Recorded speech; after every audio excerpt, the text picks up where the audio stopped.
Fanatics View. We are here with the professor, and one street ball legend.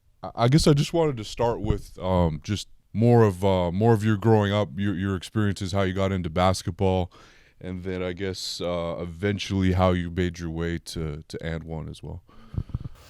Yeah, so no, I grew up in a small town, Kaiser, Oregon. It's about an hour south of Portland. And my dad put me on to basketball when I was 2 years old. He just had a passion for the game, and it wore off onto me almost instantly. About third or fourth grade, I pretty much made it a goal. I was trying to make the NBA, but I always knew that I wanted to play ball for a living. I was just reading some of your bio and things of that nature. What, correct me if I'm wrong, you went pro to And1 at 18? Yeah, age 18. And you didn't have collegiate offers or anywhere? Was there, like, were you considering going the college basketball route? What made you pick And1 basically?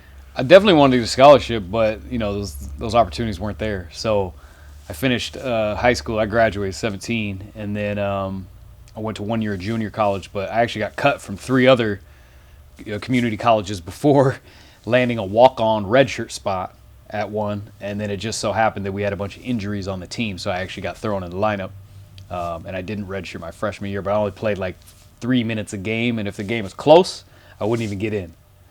So, I'd aim to hopefully go the community college and then bigger school route. But it just so happened that this whole And1 thing was going on at the time. I was a big fan of it. You can see even in my high school footage, my senior year, I'm rocking the And1 Tai Chis, the same ones that Vince Carter wore in his famous dunk contest. But anyway, yeah, they were hosting tryouts, for this is season 2 on ESPN, 2003. For the first time, they opened it up for the fans to kind of like get involved, and they were trying to narrow it down in this, reality TV show, which was kind of mimicked after Survivor. You remember Survivor's reality TV show? So they had a process of elimination the whole summer to try to narrow it down to one person to win a contract and be on Team And1. And so that was my story. So I got that opportunity after I won the contest, and my mind was blown because I was as much or more of a fan of the And1 mixtape players as I was the NBA, because Michael Jordan had retired, and I really liked Allen Iverson, but I wasn't really on anybody else like that. So the opportunity was huge, and my parents actually supported and were in favor of me going this route. And I think it was also because there was lack of opportunity the conventional basketball route. So it was like, hey, you got a chance to be a pro. My parents, they invested so much in nice shoes and clinics and personal trainers and AAU and all that. It's almost like this was a chance for investment to pay off. I mean, you're a super young guy, 18 years old, heading into this thing. Was there any concern, or like in the back of your head, did you think like, hey, maybe I could still play college basketball and take the NBA route, maybe a year later, 2 years later, or go to JUCO or something, improve myself, or did you just say, hey, I'm just taking this And1 opportunity. This is as big as it gets, anyways. Well, it was either or, because as soon as you accept money, you sign a contract, you're considered a pro. You're no longer collegiate. So I gave up my eligibility by signing with And1. It was one or the other.